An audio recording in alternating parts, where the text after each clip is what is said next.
عليكم ورحمة الله وبركاته. الحمد لله وحده والصلاة والسلام على من لا نبي بعده أما بعد. ప్రియ వీక్షకులారా,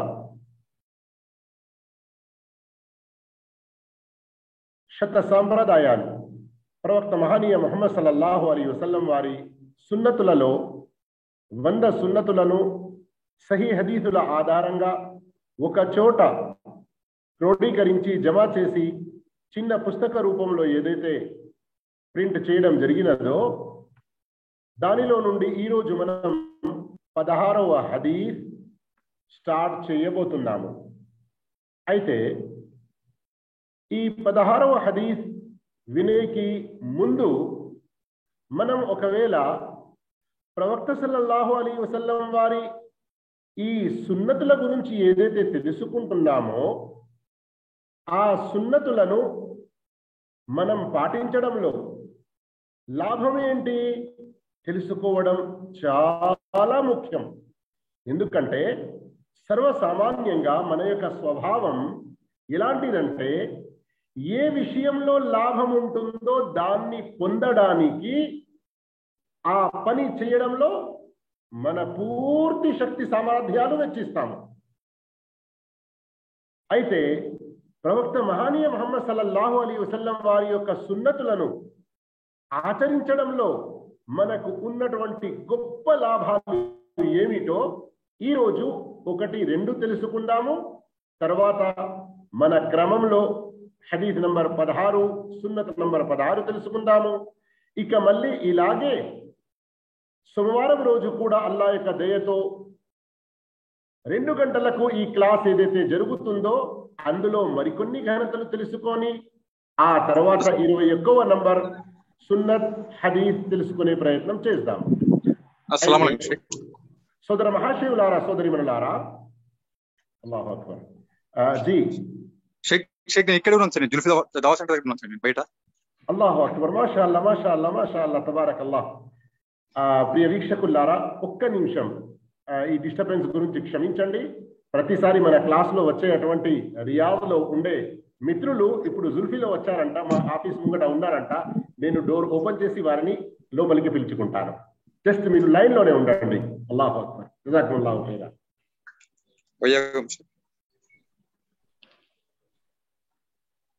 సోదర మహాశయులారా, సోదరీమణులారా, మిత్రులారా, ఏదైతే ఇప్పుడు సిరీస్ మొదలు పెట్టారో అంతకంటే చూడండి సోదర మహాశయులారా, అల్లాహ్ సుబ్హానహు వ తఆలా మీరు ఎక్కడైతే అల్లాహ్ తఆలాకు విధేయత చూపండి అని చెప్పారో అల్లాహ్ తఆలా దాని వెంటనే దైవ ప్రవక్త సల్లల్లాహు అలైహి వసల్లం వారికి విధేయత చూపండి అని కూడా చెప్పారు సోదర మహాశయులారా. ఉదాహరణకి ఖురాన్ లో సూరా నిసా సూరా నంబర్ 4 ఆయత్ నంబర్ 59లో చూడండి, యా అయ్యుహల్లదీన ఆమను, ఓ విశ్వసించిన ప్రజలారా, అతియుల్లాహ మీరు అల్లాహకు విధేయత చూపండి, వ అతియుర్ రసూల్ ప్రవక్త ముహమ్మద్ రసూలుల్లాహ్ సల్లల్లాహు అలైహి వసల్లం వారికి విధేయత చూపండి. అంటే అల్లాహ్ యొక్క విధేయత ఎంత అవసరమో దైవ ప్రవక్త సల్లల్లాహు అలైహి వసల్లం వారి యొక్క ఇత్తిబా కూడా అంతే అవసరం. ఇస్లాం ధర్మం అల్హమ్దులిల్లాహ్ ఖురాన్ తో పాటు ప్రవక్త సల్లల్లాహు అలైహి వసల్లం వారి బోధనలతోనే సంపూర్ణం చేయడం జరిగింది. ప్రవక్త సల్లల్లాహు అలైహి వసల్లం కూడా ఒక సందర్భంలో చెప్పారు, మన్ అతాని దఖలల్ జన్నah, ఎవరైతే నన్ను అనుసరిస్తారో వారు స్వర్గంలో ప్రవేశిస్తారు. సహీహ్ బుఖారీలో హదీస్ వచ్చి ఉంది. మరో హదీస్ లో దైవ ప్రవక్త సల్లల్లాహు అలైహి వసల్లం చెప్పారు, మన్ అతాని ఫఖద్ అతా అల్లాహ్, ఎవరైతే నాకు విధేయత చూపిస్తారో వారు అల్లాహకు విధేయత చూపించినట్లే. మన్ అసాని ఫఖద్ అసల్లాహ్, ఎవరైతే నాకు అవిధేయత చూపిస్తారో వారు అల్లాహకు కూడా అవిధేయత చూపించినట్లే. ప్రారంభిస్తారు. జజాకల్లాహ్ ఖైర్. ప్రియ మిత్రులారా, జజాకుముల్లాహు ఖైర వ అహ్సనల్ జజా. అయితే సర్వసామాన్యంగా మన సోదరులు పీర్ ఖాన్ భాయ్, మీరు జూమ్ లో పేరు చూసే ఉంటారు, వినే ఉంటారు, సౌండ్ కూడా రియాద్లో ఉంటారు. అయితే ఈరోజు అల్హమ్దులిల్లాహ్ జుల్ఫీ వచ్చారంట. అయితే మాషాల్లా జూమ్లో పాల్గొని బయటికి వచ్చారు అంటే అల్హమ్దులిల్లాహ్ ఇప్పుడు ప్రస్తుతం మన ముందు ఉన్నారు. జజాకుల్లాహు ఖైరా. మీ అందరికీ కూడా అల్లాహ్ తఆలా ఈ పరలోకాల్లో మేలు శుభాలు ధర్మజ్ఞాన సమావేశాల్లో పాల్గొనేటువంటి అన్ని రకాల బర్కతులు అల్లాహ్ తఆలా అన్ని రకాల ఖైర్ అన్ని రకాల మేలు మనందరికీ ప్రసాదించుగాక. అయితే శత సాంప్రదాయాలు 16వ సున్నత్ 16వ హదీస్ మొదలుపెట్టేకి ముందు ఈ సున్నతులను మనం ఆచరిస్తే లాభం ఏమిటి? ఒక గొప్ప లాభం అల్లాహు అక్బర్ అల్లాహు అక్బర్. ఈ ఒక్క కనీసం లాభాన్ని మనం తలుచుకొని ఏ ఒక్క సున్నత్ కానీ సర్వసామాన్యంగా ప్రజలు ఏదైతే అరే ఓ సున్నతి చైనా చూడదే క్యా ముష్కిల్ లేలే, అరే సున్నతే కదా పర్లేదు చేయకుంటే ఏంటి అంత పెద్దగా దాని గురించి ప్రశ్నించడం జరుగుతుందా అన్నట్లుగా ఏదైతే చులకన భావంతో చూస్తారో ఇలాంటి చులకన భావం కూడా మనలో నుండి దూరం అయిపోయి మనలో ప్రేమ ఆ సున్నతులను ఆచరించడానికి ఎంతగా కుదురుతుందో అల్లాహు అక్బర్. ఏంటి అది? తిర్మిదీలో వచ్చిన హదీస్, మన్ అహబ్బ సున్నతి ఫఖద్ అహబ్బని. ఎవరైతే నా సున్నతును ప్రేమిస్తారో వాస్తవంగా వారు నన్ను ప్రేమించినట్లు అని మన ప్రియ ప్రవక్త సల్లల్లాహు అలైహి వసల్లం చెప్పారంటే ఒక్కసారి ఆలోచించండి. మన ఈ కళ్ళతో మన ప్రవక్త ముహమ్మద్ సల్లల్లాహు అలైహి వసల్లం వారిని చూడలేదు, కానీ మనం వారిని ప్రేమిస్తున్నాము అని ఎంతో చెప్పుకుంటాము. ఈ చెప్పడంలో వాస్తవం ఎక్కడ ఉన్నది? ప్రవక్త వారి సున్నతులను ఆచరించడంలో. మరియు ఈ సున్నతులను మనం ఆచరించడం మొదలు పెట్టామంటే మనం నిజంగా ప్రవక్త సల్లల్లాహు అలైహి వసల్లం వారిని ప్రేమిస్తున్నట్లు. ఇక ప్రవక్తను ప్రేమిస్తున్నాము అని నోటితో చెప్పుకుంటూ ప్రవక్త సల్లల్లాహు అలైహి వసల్లం వారి ఒక్కొక్క సున్నతును మనం విడనాడుతూ పోతే ఇది ప్రవక్తను ప్రేమించినటువంటి మాట కాదు. ఈ దావాలో ఈ ఆరోపణలో మనం సత్యవంతులము కాము. అందుకే సోదర మహాశయులారా, ఎవరైతే ప్రవక్త సల్లల్లాహు అలైహి వసల్లం వారిని ప్రేమిస్తున్నాము అని అంటారో వారు ప్రవక్త వారి సున్నతులను ఆచరించడం తప్పనిసరి. ఇది ప్రవక్తను ప్రేమిస్తున్నటువంటి గొప్ప నిదర్శనం. ఇక మనం ఇలా సున్నతులను ఆచరిస్తే మనకు కలిగే లాభం ఏంటి? మనకు కలిగే లాభం ఇప్పుడే మనకు సోదరులు రయ్యాన్ గారు సహీహ్ బుఖారీ హదీస్ ఆధారంగా తెలిపారు. సల్లల్లాహు అలైహి వసల్లం తోడుగా ఉండి స్వర్గంలో ప్రవేశించేటువంటి గొప్ప బహుమానం గొప్ప అనుగ్రహం మనకు లభిస్తుంది. అల్లాహు అక్బర్. గమనించండి. ఇంకా సోదర మహాశివులారా, సోదరి మనులారా, ప్రియ వీక్షకులారా, ప్రవక్త మహానీయ ముహమ్మద్ సల్లల్లాహు అలైహి వసల్లం వారి సున్నతులను మనం ఆచరించామంటే ఇదే వాస్తవమైన ఇత్తిబా, అనుసరణ.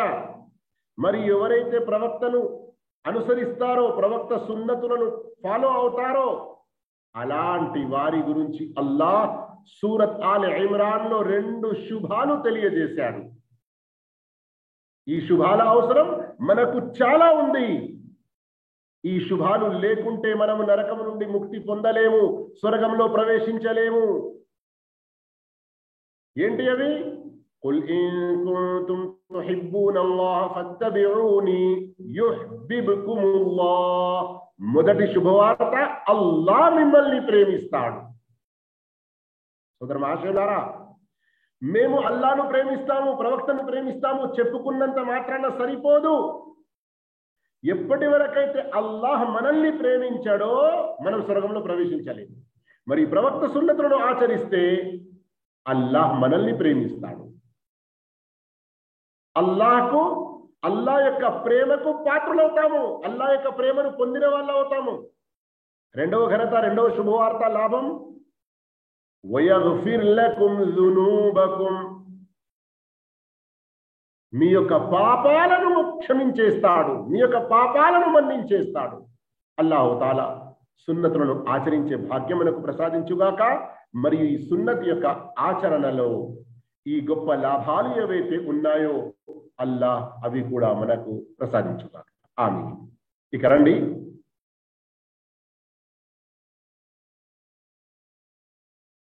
హదీస్ నంబర్ 16 ఇప్పుడు మనం చదవబోతున్నాము. ఒకవేళ మీరు హదీస్ చూడాలనుకుంటే చాలా మంచి విషయం చూడవచ్చును. జూమ్ ఆన్ చేసుకోండి, కానీ మైక్ సైలెంట్ గా ఉంచండి మరియు సౌండ్ తక్కువ ఉంచుకోండి. దీని ద్వారా మీరు హదీస్ను చూసుకుంటూ అర్థం చేసుకోగలరు. హదీస్ నంబర్ 16, మస్జిద్లో ప్రవేశించేటప్పుడు, మస్జిద్ నుండి బయటికి వచ్చేటప్పుడు చదివే అటువంటి దుఆ. عن أبي حميد الساعدي أو عن أبي أسيد رضي الله عنه قال قال رسول الله صلى الله عليه وسلم إذا دخل أحدكم المسجد فليقل اللهم افتح لي أبواب رحمتك وإذا خرج فليقل اللهم إني أسألك من فضلك. మస్జిద్లో ప్రవేశించినప్పుడు మరియు బయటికి వెళ్ళినప్పుడు ఇలా చదవాలి. ప్రవక్త సల్లల్లాహు అలైహి వసల్లం ఇలా ఆదేశించారని అబూ హుమైద్ సాయిది రదియల్లాహు అన్హు లేక అబూ ఉసైద్ రదియల్లాహు అన్హు ఉల్లేఖించారు. మీలో ఎవరైనా మస్జిద్లో ప్రవేశించినప్పుడు అల్లాహుమ్మ ఫ్తహ్ లీ అబ్వాబ రహ్మతిక చదవాలి. బయటికి వచ్చినప్పుడు అల్లాహుమ్మ ఇన్ని అస్అలుక మిన్ ఫద్లిక చదవాలి. సహీహ్ ముస్లింలోని హదీస్ నంబర్ 713. దీని యొక్క భావం ఏంటి? అల్లాహుమ్మ ఫ్తహ్ లీ, ఓ అల్లాహ్, ఇఫ్తహ్ లీ, తెరువు నా కొరకు, అబ్వాబ ద్వారాలు, రహ్మతిక నీ కరుణ. అంటే ఓ అల్లాహ్, మా కొరకు నీ కరుణ ద్వారాలు తెరచు. ఇక బయటికి వెళ్ళేటప్పుడు చదివేదు అల్లాహుమ్మ, ఓ అల్లాహ్, ఇన్ని నిశ్చయంగా నేను, అస్అలుక నీతో వేడుకుంటున్నాను, మిన్ ఫద్లిక నీ యొక్క దయను. అంటే ఓ అల్లాహ్, నేను నీ దయను వేడుకుంటున్నాను. సోదర మహాశయులారా, ఇది సంక్షిప్త దుఆ. కనీసం ఈ దుఆ మనం మస్జిద్లో వెళ్ళేటప్పుడు మరియు మస్జిద్ నుండి బయటికి వచ్చినప్పుడు తప్పకుండా చదివే ప్రయత్నం చేయాలి. ఎందుకంటే ఇందులో మీరు గమనించండి, మస్జిద్ అల్లా యొక్క కరుణ కురిసేటువంటి స్థలం. మస్జిద్ ఈ పూర్తి భూమండలంలో అల్లాహకు అత్యంత ప్రియమైన ప్రదేశం. ఇక్కడికి మనం వస్తూ ఈ మస్జిద్లో ప్రవేశిస్తూ ఏం కోరుతున్నాము? అల్లాహుమ్మ ఫ్తహ్ లీ అబ్వాబ రహ్మతిక, ఓ అల్లాహ్, నీ లెక్కలేనన్ని కరుణ కటాక్షాల ద్వారాలను నా కొరకు తెరువు. ఇక్కడ కరుణ కటాక్షాలు అని అంటే ఏంటి? సూరతుల్ కహఫ్ యొక్క వ్యాఖ్యానంలో రహ్మత్ అన్న పదం ఎన్నిసార్లు వచ్చింది మరియు దాని యొక్క భావం ఎక్కడ ఎలా ఉంటుంది, ఆ వీడియో మీరు తప్పకుండా వినే ప్రయత్నం చేయండి ఇన్షా అల్లాహ్.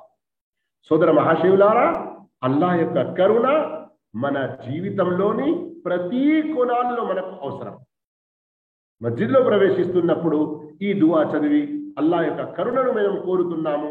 అల్లాహ్ యొక్క కరుణ ద్వారాలు మన కొరకు తెరవాలి అని మనం అల్లాహ్తో వేడుకుంటున్నాము. ఇందులో తౌహీద్ ఉంది. అల్లాహ్ యొక్క కరుణ ద్వారాలు అల్లాహ్తోనే మనం కోరాలి తెరవాలని, వేరే ఎవరితో కాదు. ఇందులో తౌహీద్ ఉన్నది. ఇంకా ఈ దుఆ మనం చదువుతున్నాము, అల్లాహ్ యొక్క కరుణ కోరుతున్నాము. దీని ద్వారా మనకేం తెలుస్తుంది? మస్జిద్, శ్రద్ధగా వినండి, ప్రత్యేకంగా భారతదేశంలో ఉన్నటువంటి ఈ రోజుల్లో మస్జిద్ గురించి, లౌడ్ స్పీకర్ల గురించి, అజాన్ గురించి ఎలాంటి అభ్యంతరాలు వారు వ్యక్తపరుస్తున్నారో అందులో ఒక కారణం మన యొక్క బలహీనత, మన యొక్క అశ్రద్ధ, ధర్మం పట్ల మనకు లేని ప్రేమ, ఇది కూడా కారణాలు వారు ఇలాంటి చేష్టలకు గురి కావడానికి. కొంచెం అర్థం చేసుకునే ప్రయత్నం చేయండి. మనం ముస్లిమేతరులకు తెలియజేయాలి, మస్జిద్లు ఉగ్రవాద స్థలాలు కావు, కరుణ స్థలాలు. అక్కడికి వెళ్తూ మేము అల్లాహ్తో కరుణ ద్వారాలు తెరచుమని కోరుతాము. అక్కడికి వెళ్ళి ఏ ఆరాధన మేము చేస్తామో దాని వలన మాకు, మా సమాజానికి అల్లాహ్ కరుణ శాంతులు అనేటివి కురుస్తూ ఉండాలి అని కోరుకుంటూ ఉంటాము. అల్లాహు అక్బర్. ఇక అక్కడి నుండి బయలుదేరుతున్నప్పుడు అల్లాహుమ్మ ఇన్ని అస్అలుక మిన్ ఫضలి, ఓ అల్లాహ్ నీతో నేను నీ యొక్క దయను, ఫضల్ కోరుతున్నాను, అడుగుతున్నాను, అర్థిస్తున్నాను. ముస్లిం ఎప్పుడైతే నమాజ్ చేసుకొని బయటికి వస్తాడో ఇతరుల పట్ల అతడు దయ చూపేవాడు కావాలి. ఎందుకంటే అల్లాహ్ యొక్క దయను, కరుణను పొంది దయను తలుస్తూ బయటికి వస్తున్నాడు. ప్రజల కొరకు అతడు కూడా ఇలాంటి దయ చూపేవాడవుతాడు, కానీ ఎవరికి నష్టం చేకూర్చేవాడు కాడు. మీకు తప్పుడు ప్రచారం ద్వారా మీ యొక్క బ్రెయిన్ వాష్ చేసి ఇస్లాం మరియు ముస్లింల గురించి తప్పుడు ప్రచారం చేయడం జరుగుతుంది. మీరు ఇస్లాం మరియు ముస్లింల గురించి తెలుసుకోవాలంటే రండి మస్జిద్కి అని మస్జిద్ ద్వారాలు వారి కొరకు తెరిచి, గ్రంథాలు వారికి, ఖురాన్ దివ్య గ్రంథం అనువాదంతో పాటు వారికి ఇచ్చి సత్య ధర్మం ఇస్లాం గురించి ప్రేమగా బోధించే ప్రయత్నం చేయండి. అంశం వేరే వైపున మనం వెళ్ళకూడదు, కానీ ఇక్కడ దువా ప్రస్తావన వచ్చింది. మనం ఏదైనా సున్నత్ అంటే చేసుకుంటూ కన్ను మూసుకుంటూ పోవడమే కాదు, చదువుకుంటూ కన్ను మూసుకుంటూ పోవడమే కాదు, అందులో ఉన్నటువంటి విశాల భావాన్ని అర్థం చేసుకోవాలి. ఇక సోదర మహాశివులారా, అల్లాహుమ్మ ఫ్తహ్ లీ అబ్వాబ రహ్మతిక ప్రవేశించేటప్పుడు, బయటికి వచ్చేటప్పుడు అల్లాహుమ్మ ఇన్ని అస్అలుక మిన్ ఫضలిక, ఇది కనీసం ఇంతనైనా చదవాలి. అయితే వేరే సహీ హదీసుల ద్వారా ప్రవేశించేటప్పుడు మరికొన్ని దుఆలు, బయటికి వచ్చేటప్పుడు మరికొన్ని దుఆలు ఉన్నాయి. ఇక్కడ ప్రస్తావన మస్జిద్లో ప్రవేశించే సందర్భంలో, వెళ్ళే సందర్భంలో చదివే దుఆల గురించి వచ్చింది కనుక వాటి గురించి సంక్షిప్తంగా తెలుసుకుంటే బాగుంటుంది. ఇవి మా యొక్క పుస్తకం రేయింబవల్ల ముఖ్యమైన దుఆలు, రేయింబవల్ల ముఖ్యమైన దుఆలు అందులో ఉన్నాయి. ఇప్పుడు నేను ఆ పుస్తకంలో నుండే పేజ్ నంబర్ 11 మీరు చూస్తున్నారు కదా, ఇక్కడ పేజ్ నంబర్ 11లో ఈ అంశం ఉంది. అది చూపించి మీకు చదువుతున్నాను, శ్రద్ధగా వినండి. మస్జిద్లో ప్రవేశించినప్పుడు ఒక దుఆ, అఊదు బిల్లాహిల్ అజీమ్ వ బివజ్హిహిల్ కరీమ్ వ సుల్తానిహిల్ ఖదీమ్ మినష్ షైతానిర్ రజీమ్. ఇది చదవండి. ఇది చదవడం ద్వారా ఘనత ఏం లభిస్తుందో ముందు తెలుసుకోండి, తర్వాత మనం అనువాదం తెలుసుకుందాం. ఘనత ఏంటి? ఈ దుఆ మస్జిద్లోనికి వెళ్తూ చదివేవారు ఆ రోజంతా శైతాన్ నుండి రక్షింపబడతారు, శైతాన్ నుండి రక్షింపబడతారు. అబూ దావూద్లోని సహీహ్ హదీస్ ఇది 466. అల్లాహు అక్బర్. గమనించండి, శైతాన్ నుండి రక్షణ మన అందరికీ అవసరమా లేదా? తప్పనిసరి అవసరం. ఇక ఇందులో ఉన్నటువంటి దుఆ, ఈ దుఆలో ఉన్న భావాన్ని ఇప్పుడు మీరు చదవండి. ఘనత తెలుసుకున్నారు కదా. ధూత్కరింపబడిన శైతాన్ బారి నుండి రక్షణకై నేను గొప్పవాడైన అల్లాహ్, ఆయన గౌరవనీయమైన ముఖం మరియు ఆది నుండి గల ఆయన అధికార శరణ కోరుతున్నాను. మరియు ఈ దుఆల విషయంలో నేను ఇంతకుముందు ఎన్నోసార్లు చెప్పాను, మళ్ళీ చెప్తున్నాను. దుఆలను కూర్చుండి 1 గంట పాటు ఔదు బిల్లాహ్ ఔదు బిల్లాహ్ ఔదు బిల్లాహి ఔదు బిల్లాహి ఇలా రట్టి పెట్టే అవసరం లేదు. మీ చేతిలో మొబైల్ ఉంది, PDF ఫైల్ ఉంది. ఈ పేజ్ నంబర్ గుర్తుంచుకోండి, 11. మస్జిద్లో ప్రవేశించే ముందు మొబైల్ తీయండి, PDF ఫైల్ ఓపెన్ చేయండి, పేజ్ నంబర్ 11 తీయండి, చూసుకుంటూ చదవండి, సరిపోతుంది. ఓ 10 సార్లు ఇలా మీరు చదువుకుంటూ వెళ్ళారంటే అది ఆటోమేటిక్గా మీకు బైహార్ట్ అయిపోతుంది. అయితే మస్జిద్లో ప్రవేశించేటప్పుడు ఈ దుఆ కూడా ఉంది. ముందు ఇది చదవడం మంచిది. ఆ తర్వాత బిస్మిల్లాహి వస్సలాతు వస్సలాము అలా రసూలిల్లాహ్, అల్లాహ్ నామముతో ప్రవక్తపై అల్లాహ్ యొక్క శాంతి కరుణలు కురియుగాక. ఇబ్నే మాజా మరియు తిర్మిజీలోని సహీ హదీస్. ఇబ్ను మాజా 771, తిర్మిజీ 314. ఆ తర్వాత అల్లాహుమ్మ ఫ్తహ్లీ అబ్వాబ రహ్మతిక. చూసారు కదా, ఇందులో కేవలం ఈ ఒక్క దువా ముస్లిం షరీఫ్ లో వచ్చినది చదివినా కూడా సరిపోతుంది. కానీ 3 చదివితే మీకు ఎక్కువ లాభం. 3 చదివితే ఎక్కువ లాభం. దీన్ని కష్టంగా భావించకండి. సర్వసామాన్యంగా మనం ఏం చేస్తాము, డ్యూటీలో వెళ్ళిన తర్వాత మనది ఒక పని ఉంటుంది కదా. ఎప్పుడైనా మేనేజర్ వచ్చారు, మన యజమాని వచ్చారు, సేడ్ గారు వచ్చారు, చెప్పారు ఇదిగో ఈ పని కూడా కొంచెం ఈరోజు చేసుకో, నీకు ఇంకా అదనంగా కొంత డబ్బు ఇచ్చేస్తాం. చేస్తారా లేదా? డ్యూటీ టైంలోనే మరి కొంచెం పని వేరేది కూడా చేస్తే కొంత డబ్బు దొరుకుతుంది అని అనుకుంటే తప్పకుండా చేస్తాము. ఇహలోక లాభాల్లో ఇలా ముందు ఉండే వాళ్ళం మనం పరలోక లాభం కొరకు ఎందుకు వెనుకుండాలి? అవునా కదా. ఇక మస్జిద్ నుండి బయటికి వచ్చేటప్పుడు ఏవైతే 4వ దువా కూడా ఉంది ఇబ్ను మాజా మరియు తిర్మిజీలో. అల్లాహుమ్మ అగ్ఫిర్లీ దునూబి వఫ్తహ్లీ అబ్వాబ రహ్మతిక్. ఓ అల్లా, నా పాపాలు క్షమించు మరియు నా కొరకు నీ కరుణ ద్వారాలు తెరుచు. ఇక మస్జిద్ నుండి బయటికి వెళ్తూ బిస్మిల్లాహి వస్సలాతు వస్సలాము అలా రసూలిల్లా. ఆ తర్వాత అల్లాహుమ్మ అసిమ్నీ మినష్ షైతానిర్ రజీమ్. అల్లాహుమ్మ అసిమ్నీ మినష్ షైతానిర్ రజీమ్. ఏంటి భావం? ఓ అల్లా, నన్ను ధూత్కరింపబడిన శైతాన్ బారి నుండి కాపాడు. ఇబ్ను మాజా 773. అల్లాహుమ్మ ఇన్ని అస్అలుక మిన్ ఫద్లిక. ఇది కూడా ఒక దుఆ. ఇది సహీహ్ ముస్లింలో ఇంతకుముందు మనం విన్నాము. అల్లాహుమ్మ అగ్ఫిర్లీ దునూబి వఫ్తహ్లీ అబ్వాబ ఫద్లిక. ఇది కూడా వచ్చి ఉంది. ఈ విధంగా ఈ దుఆలు మనం చూసి చదివినా గానీ అల్హమ్దులిల్లా మనకు ఎన్నో లాభాలు కలుగుతాయి. అల్లాహ్ యొక్క దయ వల్ల ఈ లాభాలు మనం పొందుతూ ఉండాలి. ఇక రండి మన అసలు పాఠంలో. ఇప్పుడు హదీస్ నంబర్ 17 మనం తెలుసుకుందాం. ఏముంది హదీస్ నంబర్ 17లో? ఇదిగోండి. హదీస్ నంబర్ 17లో ఉన్నది, నమాజు చేసే సమయంలో ఒంటరిగా మనం నమాజ్ చేస్తూ ఉంటాము ఎప్పుడైనా ఎక్కడైనా, అప్పుడు ముందు ఒక సుత్రా పెట్టుకుంటాం. عن طلحة رضي الله عنه قال قال رسول الله صلى الله عليه وسلم إذا وضع أحدكم بين يديه مثل مؤخرة الرحل فليصلي ولا يبالي من مر وراء ذلك. ప్రవక్త సల్లల్లాహు అలైహి వసల్లం ఇలా సెలవిచ్చారని తల్హా రదియల్లాహు అన్హు ఉల్లేఖించారు. మీలో ఎవరైనా తన ముందు ఒంటెపై కట్టబడే పల్లకి వెనుక భాగపు ఎత్తుకు సమానంగా, ఒంటె పల్లకి కన్ఫ్యూజ్ కాకండి. ఎత్తు అనేది ఎంత ఉండాలి? ఆ సూత్ర మనం ఏదైనా ఒక వస్తువు నమాజ్కు ముందు పెట్టుకుంటాము కదా, అది ఎంత ఎత్తు ఉండాలి దాని గురించి ఒక ఉదాహరణ ఇవ్వడం జరిగింది. సర్వసామాన్యంగా ఆ రోజుల్లో ప్రవక్త కాలంలో ఒంటెలపై గుర్రాలపై ప్రయాణం చేసేవారు కదా. అయితే ఒంటెపై దూరం ప్రయాణం చేసే వాళ్ళు పల్లకి అనేది దానిపై ఫిక్స్ చేస్తారు, దానిపై కూర్చుంటారు. అయితే వెనక మనిషి పడిపోయి ఉండకుండా కొంచెం ఇలా టేక తీసుకోవడానికి అది ఒక చెక్క ఉండేది. సర్వసామాన్యంగా అది ఒక ఫిట్ కంటే కొంచెం ఎక్కువ అలా ఉండేది. అయితే ఇది ప్రవక్త సల్లల్లాహు అలైహి వసల్లం ఈ హదీసులో దాని ఉదాహరణ ఇస్తున్నారు. ఎవరైనా తన ముందు ఒంటెపై కట్టబడే పల్లకి వెనుక భాగపు ఎత్తుకు సమానంగా ఏదైనా వస్తువు పెట్టుకొని నమాజు చేయాలి.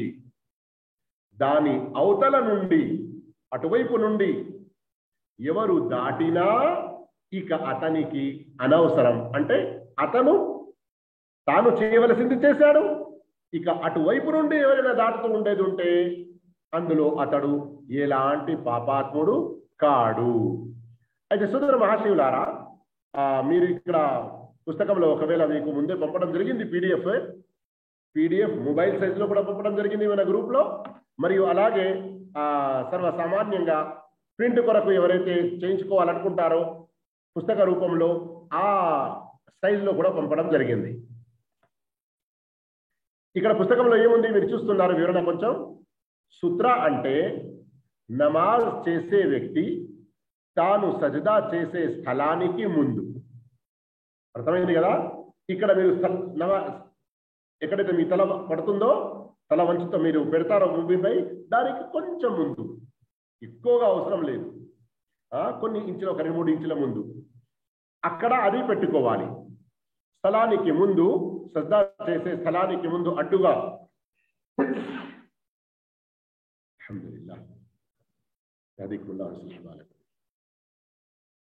సజ్దా చేసే స్థలానికి ముందు అడ్డుగా ఉపయోగించుకునే వస్తువు, అది గోడ కావచ్చు, స్తంభం కావచ్చు, అడ్డు తెర కావచ్చు, సూత్ర అని ఏదైతే అంటున్నారో దానికి అల్హమ్దులిల్లాహ్ అది కూడా కర్ర కావచ్చు లేదా అటువంటిదే మరేదైనా వస్తువు కావచ్చు. ఈ సూత్ర నమాజ్ చేసే వ్యక్తికి అతని ముందు నుంచి దాటిపోయే వారికి మధ్య అడ్డుగా ఉంటుంది. ఇది అడ్డుగా ఉంటుంది.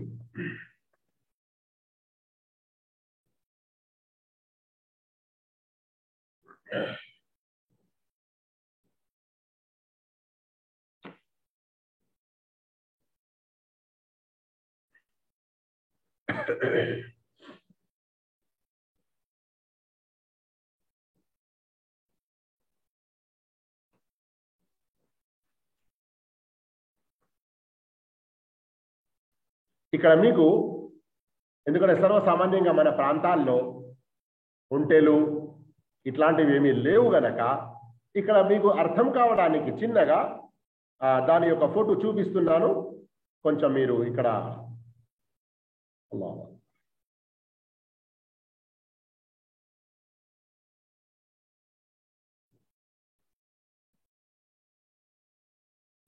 కనబడుతుందా? మీ వద్ద కొంచెం ఇలా జూమ్ చేయండి. ఒకవేళ చిన్నగా ఉండేది ఉంటే మీ మొబైల్లో మీకు స్పష్టంగా కనబడుతుంది. అక్కడ సహీ ముస్లింలో వచ్చిన ఒక హదీస్ కూడా చెప్పడం జరిగింది. చూస్తున్నారు కదా, ఇక్కడ వెనక ముంగట ఈ విధంగా ఈ మధ్యలో ఇక్కడ కూర్చుంటారు. జజాకుముల్లాహు ఖైరా. రండి ఇక ఆ తర్వాత హదీస్ నంబర్ 18 మనం చదువుతాం.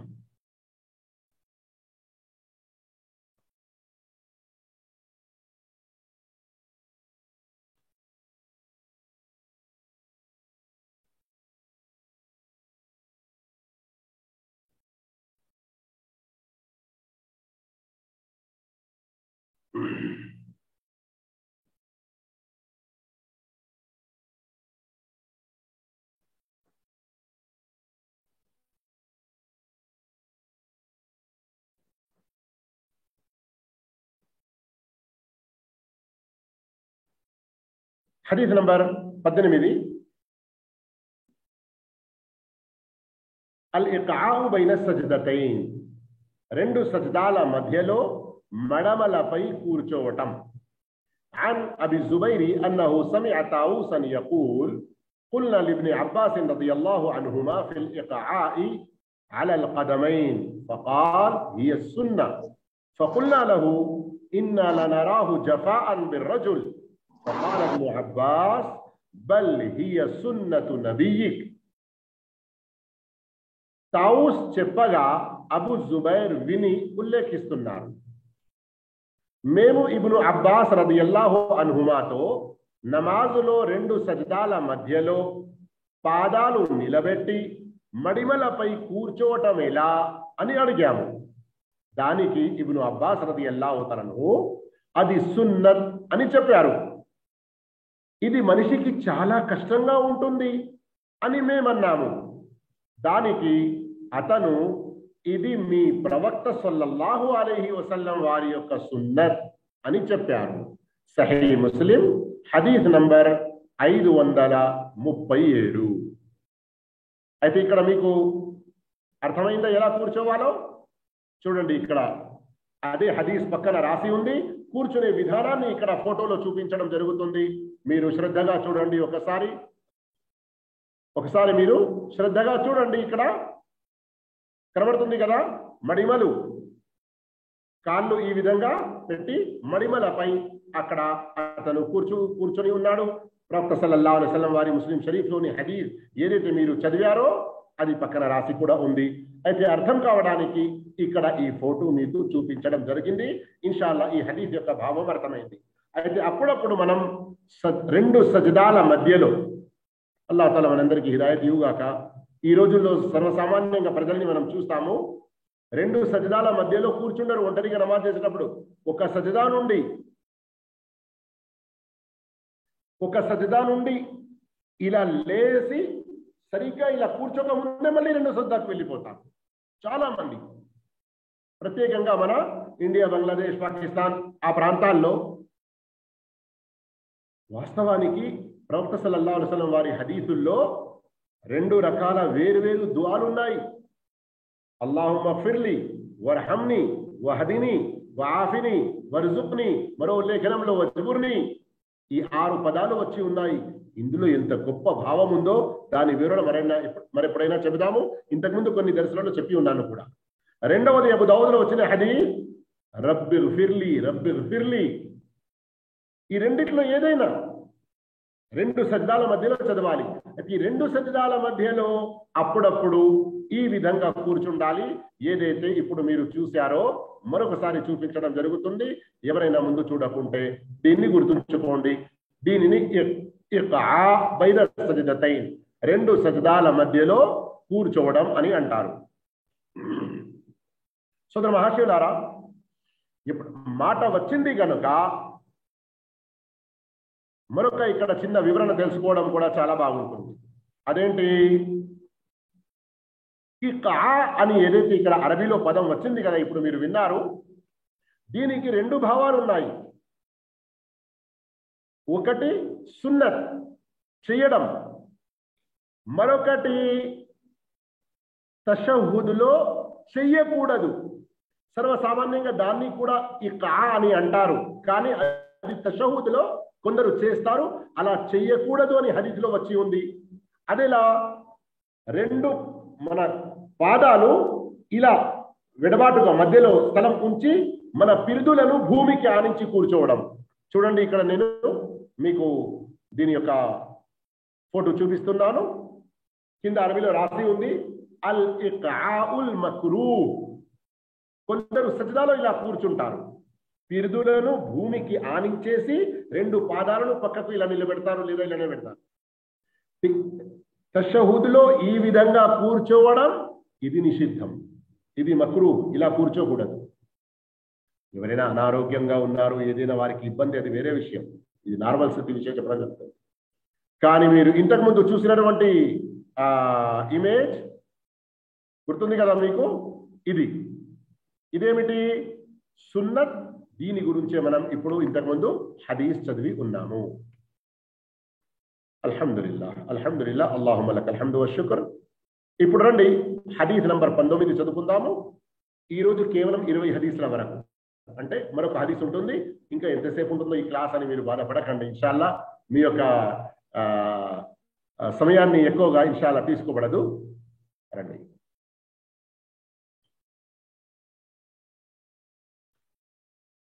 పంతొమ్మిదవ హదీస్ అత్తవర్రుకు ఫి తషహుద్ الثاني عن أبي حميد الساعدي رضي الله عنه قال كان رسول الله صلى الله عليه وسلم إذا جلس في الركعة الآخرة قدم رجله اليسرى ونسب الأخرى وقعد على مقعدته.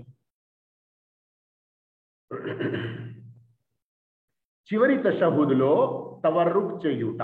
చివరి తషహుద్ అంటే అర్థమవుతుంది కదా, ఇందులోనైతే మనం సలాం తింపుతాము సర్వసామాన్యంగా.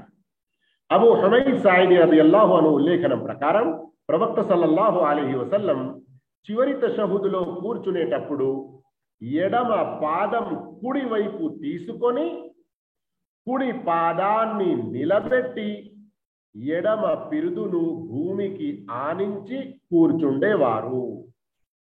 సహీహ్ బుఖారీ హదీస్ నంబర్ 828. ఇక్కడ మీకు అర్థమైంది కదా ఏం చెప్పడం జరిగింది. ఇక్కడ అత్తవర్రుక్, దీనిని అరబీలో ఏమంటారు, అత్తవర్రుక్ అని అంటారు. అయితే దీని యొక్క విధానం మీకు చూపించడం జరుగుతుంది. దీని యొక్క వేరే ఫోటో ఇక్కడ మీరు శ్రద్ధగా చూసి దీనిని అర్థం చేసుకుంటారని ఆశిస్తున్నాను.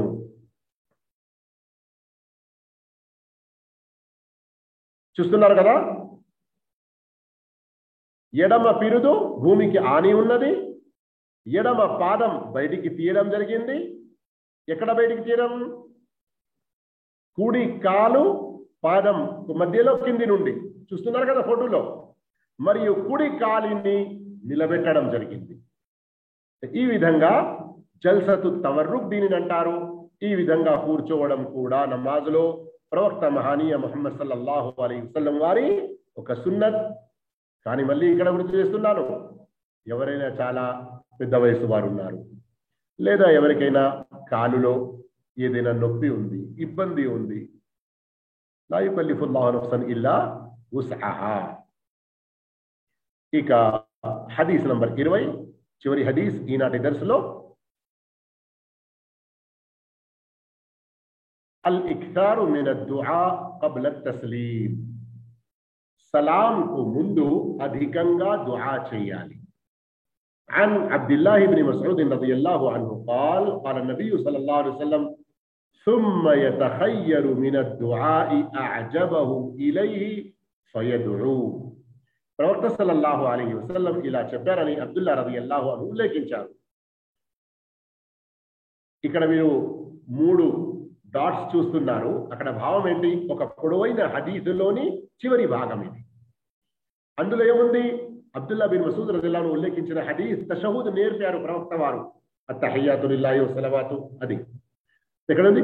తనకు ఇష్టమున్న దుఆలు ఎన్నుకొని వాటి ద్వారా దుఆ చేయాలి. ఎప్పుడు ఇది? అత్తహియాత్, ఇంకా అల్లాహుమ్మ సల్లి అలా ముహమ్మద్, దరూద్ షరీఫ్, దరూద్ ఇబ్రాహీం చదివిన తర్వాత స్వయంగా ప్రవక్త సల్లల్లాహు అలైహి వసల్లం ఎన్నో దుఆలు నేర్పి ఉన్నారు. మనలో కొంతమందికి అలవాటైపోయింది, రబ్బిగ్ఫిర్లీ వలి వాలిదయ్య చదివి సలాం తెలిపేస్తారు. కానీ వాస్తవానికి అల్లాహుమ్మ ఇన్నీ జలమ్తు నఫ్సీ, అల్లాహుమ్మ గ్ఫిర్లీ దంబి, అల్లాహుమ్మ ఇన్నీ అఊదు బిక మిన్ అదాబిల్ ఖబర్. ప్రతి దువాలోని ఆరంభ కొన్ని పదాలు నేను చదువుతున్నాను. ఇంకా ఎన్నో దువాలు ఉన్నాయి, మనం నేర్చుకునే ప్రయత్నం చేయాలి. ఇక్కడ కొందరు ధర్మవేత్తలు ఈ హదీస్ ఆధారంగా ఏమన్నారంటే, సలాం కంటే ముందు నమాజ్ చివరిలో తషహుద్ తర్వాత దువా స్వీకరించబడే సమయం. అందుకొరకే ప్రవక్త సల్లల్లాహు అలైహి వసల్లం ప్రత్యేకంగా మీకు ఇష్టమైన ఏదైనా మంచి దువా ఎన్నుకొని ఆ దాని ద్వారా మీరు దువా చేయండి అని గుర్తు చేశారు. సహీహ్ బుఖారీలోని హదీస్ నంబర్ 835. ఈ విధంగా ప్రియులారా, అల్లాహ్ యొక్క దయ వల్ల మనం 5 హదీసులు ఈ పుస్తకం నుండి చదివాము. కానీ వాటి యొక్క వివరణలో మరి కొన్ని విషయాలు కూడా మన రోజువారీ జీవితంలో ఆచరించాల్సినవి తెలుసుకున్నాము. అయితే మా మస్జిద్లో చేయరు కదండి, మామూలు సాబ్ చెప్పలేదు కదా, అయ్యో ఇంతవరకు నేను ఎక్కడా చూడలేదు కదా, ఇలాంటి మాటలు కాకుండా ప్రవక్త యొక్క హదీస్ సహీ ఆధారంతో తెలిసింది. మరి ఇంతకుముందు నేను చెప్పాను, ఈ పుస్తకంలో సర్వసామాన్యంగా బుఖారీ మరియు ముస్లిం ఈ 2 హదీసు గ్రంథాలలోని హదీసులే ఎన్నుకోబడ్డాయి, మరియు హదీస్ నంబర్లు కూడా ఉన్నాయి. ఒకవేళ మీరు చూడలేదు, ఇప్పుడు చూశారు, ఆచరించండి. మీరు చదువుతున్న మస్జిద్లోని మొలిసాబ్ చెప్పలేదు, ఆ మొలిసాబ్ కూడా మీరు చూపించండి, ప్రేమగా చూపించండి. కానీ అడ్డ ప్రశ్నలు వేయకండి, ఇంతవరకు ఎందుకు చెప్పలేదని. మీరు ధర్మ జ్ఞానం ఒక సముద్రం లాంటిది, కొంచెం కొంచెం తెలుసుకుంటూ ఉండాలి, ఇతరులకు తెలుపుతూ ఉండాలి. అర్థమవుతుంది కదా? అల్లాహ్ తఆలా మనందరికీ ఈ సున్నతులను ఆచరించేటువంటి సద్భాగ్యం ప్రసాదించుగాక. ఆమీన్. వాఖిరు దావానా అల్హమ్దులిల్లాహి రబ్బిల్ ఆలమీన్. వస్సలాము అలైకుం వరహ్మతుల్లాహి వబరకాతుహు. మీలోని ఎవరి వద్ద ఏదైనా ప్రశ్న ఉండేది ఉంటే స్వాగతం. మీరు మైక్ ఆన్ చేసుకొని ప్రశ్న అడగవచ్చు, లేదా అంటే ఇక్కడికే ఈ ప్రోగ్రాం సమాప్తం చేయడం జరుగుతుంది.